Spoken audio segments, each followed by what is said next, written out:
Assalamualaikum warahmatullahi wabarakatuh. Pamirsa sabakreber dongeng Sunda Mang Cecep Gorobacep anu satia satuhu manco di mana wae ayana.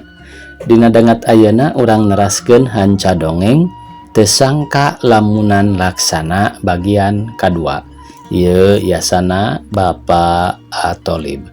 Satu acan dipedar ieu dongengna ngaturkeun rebu nuhun laksa ketika bingahan ka anu tos satia satuhu manco ngomen oge ngalaik kana ieu dongeng-dongeng Mang Cecep Gorobacep.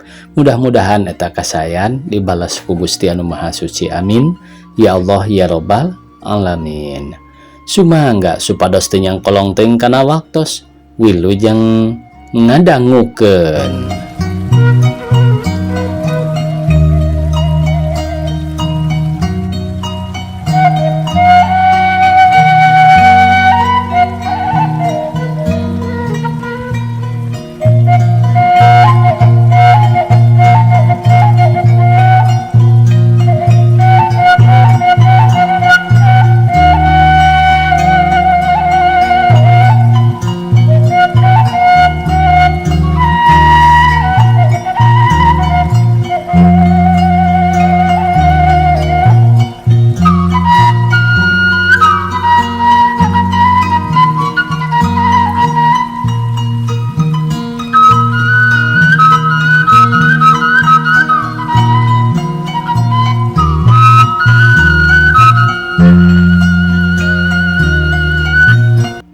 Mari akang geus rila saenyana mah nahan katresnaan hate kadeudeuh jeung katineung kamari, tapi kapawur jeung karempan hate akang leuwih kuat nahan karetegna hate arek waleh teh nepi ka awak meh-meh teu tahan nadahanana.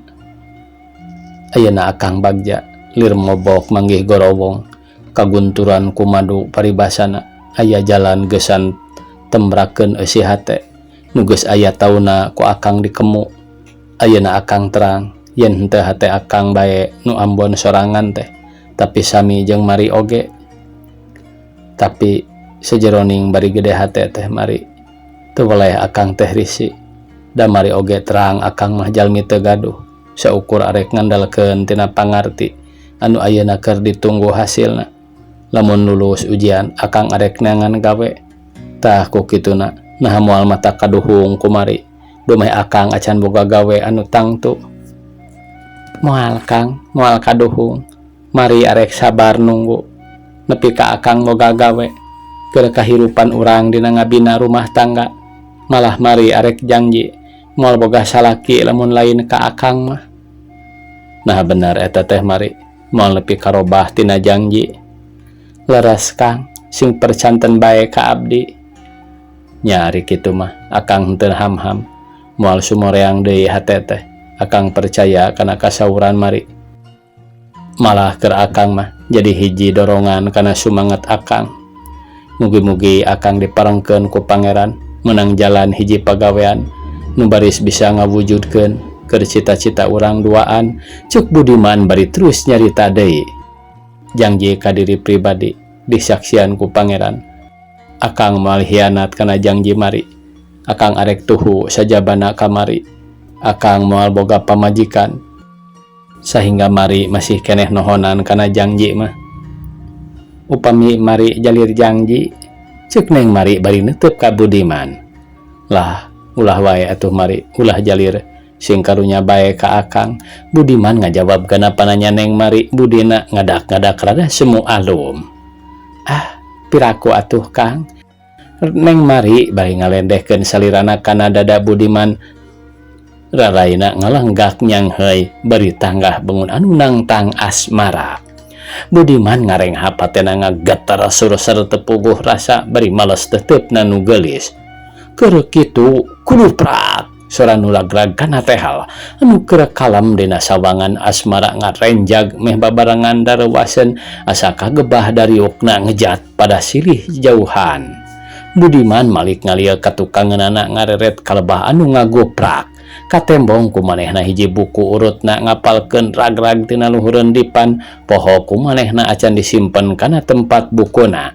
Budiman kapiasem seri kupolahna sorangan bari ngareret ka Neng Mari. Nya kitu deui Neng Mari males kana pangreret Budiman, pamunteuna anu bersih bodas teh nyiak rada bareureum. Sugan teh sanes buku anu ngaguluprak teh Budiman bari nungtun panangan Neng Mari ngajak pindah diukna kana kursi. Gek bae duanana dariuk pasang sang hareup mayunan meja. Tah di dieu mah calik teh tepati etaeun Budiman bari rada siri ka Neng Mari. Tepati etaeun naon ari Kang Budiman, nyarios teh teu mata kahartos. Eta lah ari caket teuing teh sok hilap Neng. Aduh, Budiman nyebut aduh bari ngagurubug pingpingna di jembel teh handapeun meja ku Neng Mari. Manehna nyaklan tuurna anu sing siremun urut tidak gorek kana meja. Keur nyeri urut ngajembel jabat tidak gor deh. Dan Neng anu kitu teh Budiman ka Neng Mari nyaritana bari rada nyengir nahan ka nyeri tuurna. Nabongan atuh make nyarios hilap cenah. Sok hilap naon akang mah? Hilap teh hilap kumaha? Eta Neng, ibu moal dedepeun Neng lami di dieu penginten bendu engke ka Neng. Teu karaos geuning parantos siang ieu teh sur Neng Mari bari ningali erlojina. Jajabkeun atuh Kang, abdi bade wangsul. Ah, bilih ibu arep-arepeun. Heug henteu wawartos tadi abdi teh. Mangga atuh, ari Neng keung mah. Mulih tengah dinten oge. Neng mah sapertos tengah wengi bae. Nganggo palai dijajabkeun, Budiman bari cengkatina diukna. Da ngarah percantenan atuh ibu ari dijajabkeun mah. Budiman ngonci panto papiliuna jeung panto pakarangan imahna lempang ngarendeng jeung Neng Mari rek mulih ka bumina. Dan teu jauh atuh pernah ti tempatna indah kos ka bumina Neng Mari teh ngan setengah jam lilana ku lempang lalaunan oge tepi. Budiman diangken ku ibuna Neng Mari sakumaha biasana. Da geus conggah atuh ayeuna mah ibuna ka Budiman teh. Sajeroning diuk Budiman rada ngahulang tadi waktu rek abus ka bumina Neng Mari ngaliwatan kebona aya jelema keur bebersih di hareupeun gedong. Kamanehna murolang bae ningali meuni melong teu ngiceup-ngiceup kawas nu hayang sidik kana rupana. Kumanehna di pikiran sababna jeung Budiman kakaramanggihan eta bujangna Neng Mari nu bebersih di kebona teh. Kunaon atuh ngahulang bae gini sanes ngaleueut? Cek Neng Mari nu tadi lebat heula ka bumina norojol deui tina panto nyamperkeun ka Budiman. Da tadi mah nu nying hareupan Budiman teh ibuna sabot Neng Mari lebat ka bumi mah. Cekap Budiman bari ngareret ka nu warang ngaleueut. Dupi nu dipayun teh saha Neng? Asa nembe pendak. Oh, eta mah Ondi tukang urus kebon. Parantos lami ngadamelna di dieu teh. Aya panginten 2 tahun mah mung nembe wangsul heula ka lemburna. Aya panginten sabulan mah di lemburna teh. Kakara 2 minggu ieu ngadamelna deui mah. Neti mana kitu lemburna teh? Ti Ciparai wartosna mah. Aya naon kitu Kang? Ah, henteu. Nyata wae asa nembe tepang. Jawab Budiman. Ari apa? Angkat ka mana? Teu aya di bumi geuning. Budiman naros deui ka Neng Mari. Gerayu urang kapungkur ningali bundaran babalongan resep teh ningalian lauk keur silih udag jeung baturna sur Neng Mari ngajak ka tukangan gedongna ka Budiman. Neng Mari lebat heula ka jero bumi wawartos ka ibuna yen arek amang dipungkur. Budiman kaluar ti gedong lempang ngarendeng jeung Neng Mari ngaliwatan ka hareupeun rencangna nu keur jongjon ngosrek sasapu. Handapeun tangkal buah beungeutna katutupan ku duduk kuy samakna.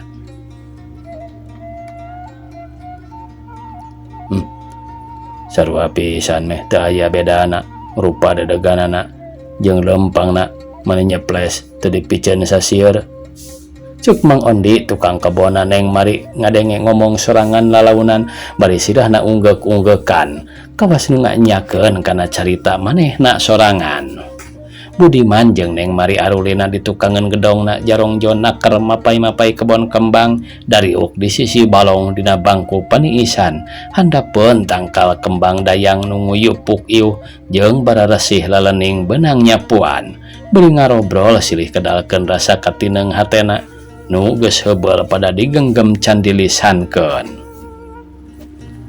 Katembongna bangun anu saruka bunga sami galumbirana keur dina ayunan Sang Dewi Asmara lir Dewi Ratih jeung Kamajaya nurub cupu papasangan nu lalaki kasep nu istri sumawana geulis estuning babadna pisan Neng Mari jeung Budiman teh kumaranehna teu karasaeun panon poe nu tadina nyaangan sabudeureun eta pakarangan geus ngeser ka beulah kulon geus tunggang gunung arek surup diganti ku wanci peuting kokol jeung bedug geus ditabeuh nandakeun geus wanci magarib. Neng Mari jeung Budiman kakara carengkat tena tempat diukna narangtung terus lalempang arabus deui ka jero gedongna dipayun geus nyampak ibuna keur ngadeg dina lawang panto. Bari imut bangun anu ngiring bingah ningali putrana kitu teh anjeunna nyarios ka Budiman sareng ka putrana. Resepnya barudak bararesih deui di kebon teh ari geus datang Mang Ondi mah. Laras ibu sur Neng Mari. Entong waka balik atuh Budiman urang dahar di dieu ari teu araya mah nu di bumi. Sur ibuna ka Budiman anjeunna parantos terangeun ti putrana yen Den Rusmana sareng istrina teu araya di bumina. Pek geura kacarai heula ka ditu keun wae entong rusuh teuing balik mandi heula di dieu geura tiis caina oge di dieu mah da sumurna oge deet jeung herang deui. Ibuna Neng Mari miwarang kacai ka Budiman. Budiman jeung Neng Mari kacarai sarta sanggeusna beres dariuk di tengah bumi dahar ngariung bari diselang ngadarongeng. Ibu Neng Mari talete pisan nanya itu nanya ieu ka Budiman, nanya lembur jeung asal indung bapana sagala, malah nanya tujuan sakola sagala rupa. Ku Budiman dijawab sabalakana bae sakur anu terangeun mah henteu aya nu dikilungan ngan soal bapana nu teu apaleun teh. Da waktuna maot Budiman mah keur leutik keneh kakara umur 6 tahun. Terang soteh ngan ukur bejana maotna tahun 50 keur jadi tentara di perjalanan ditipu ku gorombolan. Lah mah leknan kurnia. Zaman eta loba korban tentara urang nu ditipu ku rakyat padahal maranehna teh gorombolan. Nu ngahaja nipu sanyana mah harita tahun 50 katompernakeun sanggeusna pamasrahan kadaulatan ti pihak walana. Kacida awatoseunana ibuna Neng Mari ka Budiman teh ras kasalirana ku anjeun geus dikantun ku Ramana. Pukul 8 Budiman kakara balik ti bumina Neng Mari. Manehna dijajabkeun ku Mang Ondi nepi ka lawang pakarangan sakalian Mang Ondi bari ngonci panto pakarangan eta gedong. Budiman lempangna lalaunan pisan lungse bangun anu sungkan rek balik teh.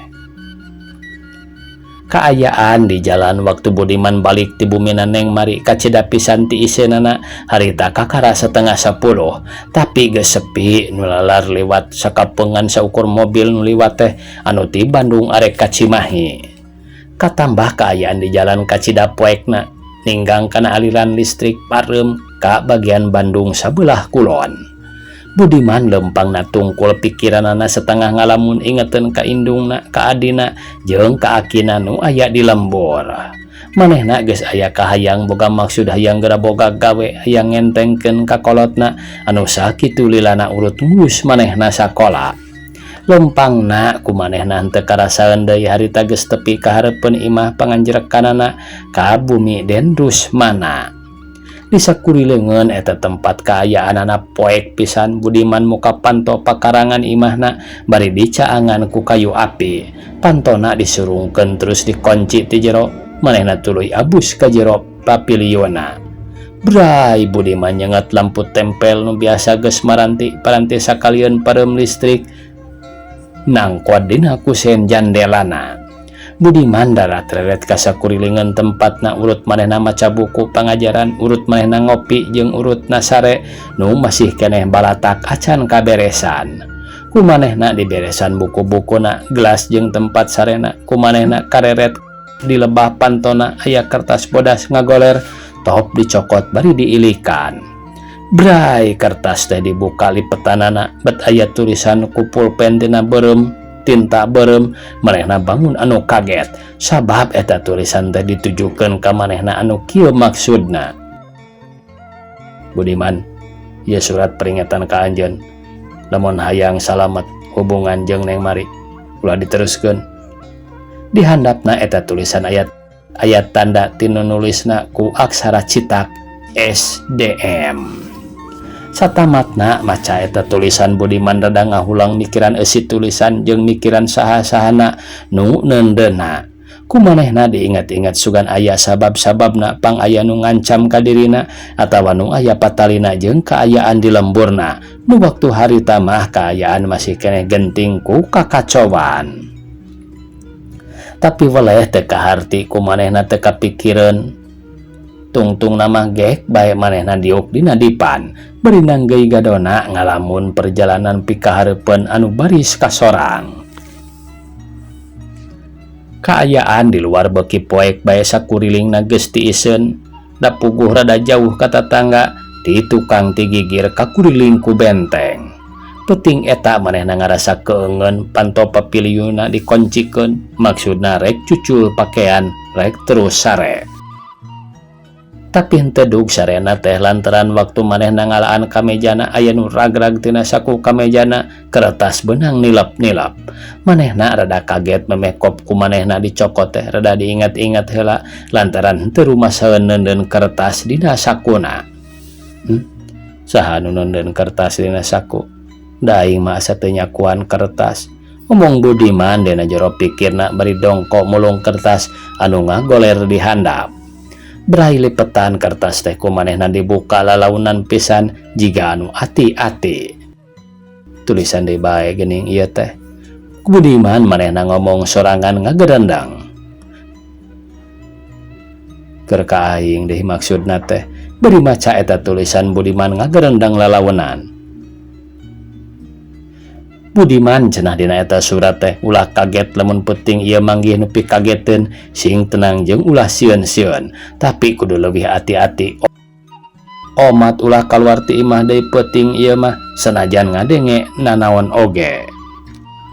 Eta surat ditulisna ku tinta bulau, handapna aya tanda nu nulisna MB.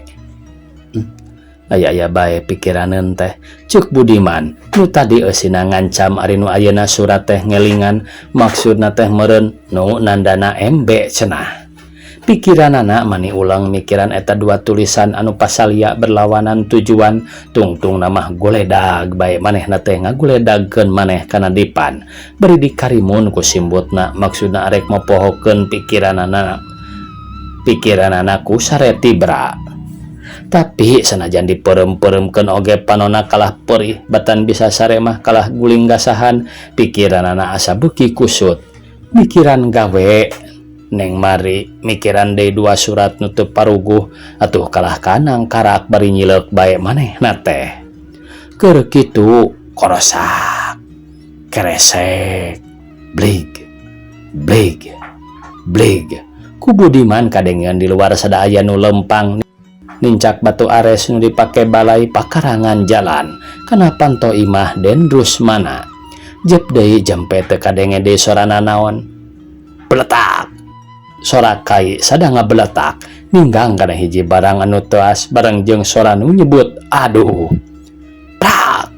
Aya nu ngaguprak bari jeung aya nu ngagebut. Sadaya nu labuh disusul ku sora nu gegerungan bangun anu nyeri. Budiman ngorejat maksud manehna arek kaluar rek nempo nu aya di luar tapi henteu tulus kaburu ingetan kana eusi surat nu pandeuri. Manehna nempo tina kaca jendela waleh teu kabireungeun nanaon dan ngabeleg-beg bae di luar poek medem teka tembong meus-meus acan kaayaan di luareun imahna teh. Budiman ngaletikeun deui lampu tempelna anu geus leutik bekil diletikan deui di jero imah nangan ukur tembong remeng-remeng bae. Jep bae di sakurilingan eta tempat teh tiiseun deui jempe kawas gang katincak hawar-hawar ti kajauhan kadenge sora anjing nu ngagogog bari babawung nambahan pika keungeun kana peuting harita. Budiman geus ngaringkuk deui dina dipana bari kulusak-kulisik teu daekeun sare ngarap-ngarap hayang geura beurang. Geus meh janari Budiman kakara bisaeun sare nepi ka beurang manehna acan hudang. Nepi ka beurang manehna acan hudang. Pukul 8 kakara Budiman nilir panonna carindul bari maralak heai manehna indit ka cai sakalian bari mariksa sakuriling imahna melangeun bisi aya nu ganggu ka bumi den Rusmana nu dititipkeun ka manehna. Katembong ku manehna di pakarangan batu balai balaina paburisat kawas tapak jelema jeung aya peso di lebah dapuran cau ngagoler seukeut nakara dina jukut aya awi 2 ruas. Pesona ku Budiman dicokot serta diulak-ilik bet peso balati gagangna kulit alus naker serta kacida seukeutna. Malah aya sarangkana tina kulit keneh teu jauh tina awi anu ngagoler dina jukut. Ku Budiman eta peso diabuskeun kana sarangkana serta diselapkeun kana cangkengna dibawa ka kamar mandi. Sanggeus beres mandi manehna abus deui ka imahna sanajan pikiranna rada kaget ku ayana tapak jelema di pakarangan jeung ku ayana peso balati nu sakitu seukeutna. Manehna kacida ngarasa bungahna rehna teu aya nu ganggu ka imahna den Rusmana. Budiman geus disalin ku pakaian anu bersih geus nagenkeun cai dina kompor maksudna arek masak. Panona ngareret ka lebah panto breh bae ku manehna di jero panto katembongeun aya kertas sacewir. Ku Budiman dicokot serta diilikan aya tulisanana curat coret kawas tulisan anu rusuh eusina pondok pisan. Mamat Budiman ulah geruh tapi kudu hati-hati ka anjeun aya nu rek ngarapati ti embe. Budiman dadang ngagebeg maca eta tulisan teh hatena ruas campur keung teu kaharti nu mata kadirina aya nu rek ngarahpati. Ras manehna kana balati nu panggih ti pakarangan sakitu seukeutna manehna rada ngabiri-gidig. Ceuk dina jero hatena, ih ieu meureun pesona nu rek dipake ngarahpati aing teh tapi naha bat ditinggalkeun atawa peuting teh pesona beunang ku embe nu maksudna melaan aing. Asa teu kaharti deui aya jelema melaan teu puguh-puguh ari lain ka dulur atawa ka sobat mah. Sedang aing di dieu teh teu boga dulur, teu boga sobat-sobat acan. Aya ari babaturan mah tapi da ari disebut sobat mah lain. Moal boa jiga dina carita-carita penjahat mah neundeun racun dina peso atawa dina surat. Kitu pikiran Budiman sajeroning diuk bari nungguan asak naliwat nu dipasak dina komporna. Poe eta Budiman teu ingkati imah sagawe-gawe tambah kesel beberes jeung bebersih di pakarangan. Pas sore kakara manehna babersih disalin pakaian jeung meresihan sapedana rek nyamper ulin ka babaturanana bari sakalian rek badami engke di mana waktuna neang pengumuman hasilna ujian. Budiman sanggeus ngonci panto imahna manehna beunang make kameja bodas tina teteron di calana tek-trek pulas kopi kolot naik sapeda kawetankeun mapai jalan raya. Di lebah kantor pos eureun heula ngaluarkeun surat diabuskeun kana koropak. Di kantor pos mengkol ngaler mapai jalan Banceuy, mengkol ka jalan ABC, terus ngaler ka pasar baru, terus ka kebon kawung, tumpak sapedana salse pisan. Jut manehna turun di hiji gang hareupeun hiji imah nu aya di jero kampungna, tapi henteu kungsi abus ka jero imah kaburu aya baturna nu ngageroan. "Hei Budi, dagoan euy." Budiman ngalieu ka eta jelema nu ngageroan manehna. "Reka urang Budi, reka urang euy Bud." Batur Budiman nu tadi ngageroan teh nyamperkeun bari nanya, "Heueuh Din, urang teh neangan maneh." "Di mana euy imah teh? Urang maneh hese neangan," ceuk Budiman ka baturna. "Itu euy tuh, nu itu imah urang mah, lain anu ieu atuh." "Kapan ceuk maneh anu cat hejo cenah, nu aya tangkal keresen?" "Heueuh, nu itu anu catna hejo ngora, lain cat hejo kolot imah urang mah," ceuk batur Budiman bari ngajak ka manehna. Dasar si gondrong sia, meh bae urang salah abus ka imah batur, ngomong Budiman bari saleuseurian jeung baturna. Sugan orang mah maneh tegesnya, sugan orang mah maneh tegesnya ho jeung ngahajare kadinya we. Aya atuh da di dinya mah. Aya naon di dinya teh euy? Api-api si laing kura-kura dalam perahu, ceuk batur Budiman bari nyerengeh. Daek burak-rakan teuing pagar batur, teu nyaho puguh euy. Aya naon kitu Din? Apan imahna si tati eta teh euy? Api-api maneh mah ari kepergo teh. Oh, kutan imahna tati eta teh. Timburu atuh hari kitu mah kababaturan oge si laing mah. Suk Budiman abos ka Imah Samsudin batur sakolana pada di SMA. Maranehna ngarobrol manigorgarna keur maklum jeung babaturan di selangku silih banyolan. Kamana bae maneh ulin teh Budiman? Maneh ka Karatembong euy. Terus kamana sakola teh?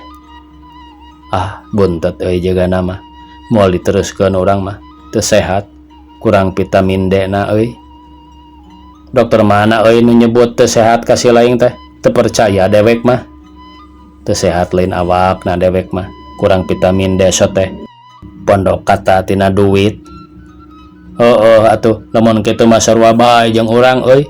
Pada si laing kurang vitamin D, dewek kurang vitamin B, kurang biayana urang mah euy. Ceuk Samsudin bari seuri.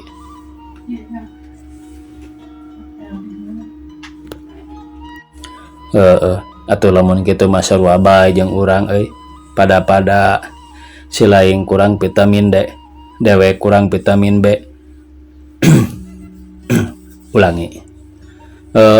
Atuh lamun kitu mah sarua bae jeung urang euy. Pada si laing kurang vitamin D, dewek kurang vitamin B, kurang biayana urang mah euy. Ceuk Samsudin bari seuri. Pengumuman teh isukannya Din. Isukan cenah bejana mah. Barang wae jeung dewek isukan urang indit ka sakola.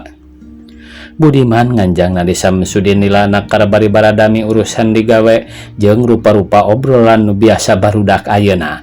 Malah tati oge tatangga Samsudin nyamperkeun ka manehna da nyahoeun aya babaturan sakolana. Atuh beuki rame bae ngarobrolna teh nu matak lila oge Budiman aya di Samsudin teh nanggap tati anu arek neruskeun sakolana ka universitas. Pukul 8 peuting manehna kakara balik ti babaturanna jalana ka gedong 8 terus ka jalan industri. Maksudna arek motong jalan. Dilebah sasak ka tembong ku Budiman aya 2 budak ngora keur nangtung nu saurang nyekel sapeda bari ngobrol di tengah jalan diliwatan. Beh kulona aya beca keur eureun jigana mah tas narik da waktu Budiman di jalan keneh aya beca dieusi panumpang nyiap ka manehna. Ti kajauhan keneh Budiman geus nyadakeun bel sapedahna menta diberean jalan kadua budak ngora nu malangkeun sapedana di tengah jalan. Tapi jiga teu didarenge kudu ngarobrol teh ongkoh-ongkoh bae bangun acuh ceuk barudak teh mah. Budiman kapaksa turun jalan ka sisi mapai jalan belah kidul. Tapi eta barudak ngora teh kawas nu ngahaja nyieun gara-gara sapedahna dipundurkeun kana lebah sapedah Budiman nu geus meped ka sisi. Atuh guprak bae sapeda Budiman teh kadupak ku sepeda nu dipundurkeun bari nu bogana muncereng ka Budiman. Teu jobong ceuk eta jelema nyentak bari ti popolotot. Nah make molotot urang geus ti tadi menta jalan aranjeun jongjon bae.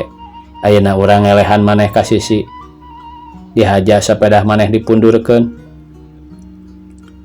Pelebah mana urang salahna? Si laing anu salah, si laing nu muka mata. Ceuk Budiman ka eta jelema bari rada beureum bangetna. Ambak geus mimiti naek kana uteukna. Sikat, ceuk baturna bari nulak cangkeng, nyirintil ka hareupeun Budiman. Budiman taki-taki panonna nu memangna cureulek ngareret ka ditu ka dieu. Dipake ngareret eta 2 jelema. Leungeunna kenca katuhu dipake nyekel batang sapedana. Nu saurang deui nu tadi nyekel sepeda nyamperkeun ka Budiman sanggeus nyeranekeun sapedana kana sisi pagar manehna buang aksi bari ngodok pesak calanana anu merecet. Panonna netep ka Budiman nyarita ka baturna. Sok oi Mir, tinggang we karah kapok. Atuh baturna nu disebut Mir teh harita keneh asa dibere komando beurupna dipake nonjok kana banget Budiman anu kernya kelas sepedahna. Angina mani ngahiuk ngajojo banget ku Budiman digilakeun ka gigir. Beurup molos ngaliwatan gigireun celikna leungeun anu tadi dipake nyekel batang sepeda diangkat ka luhur dipake mapag awak musuhna nu nyolontod ka bawah ku tanagana beurup anu moblos nonjok angin. Ngan sakilat ku Budiman dijeblagkeun dibarengan ku tanaga disakalikeun. Atuh musuhna teh nyangka satik-etik acan kana maksud Budiman kitu teh. Teu taki-taki. Harita keneh nang karak bengkang dituturkeun ku sepeda nu ninggang ka manehna. Waktosna kabujang sae pamirsa. Sakitu anu tiasa kapihatur. Wassalamualaikum warahmatullahi wabarakatuh.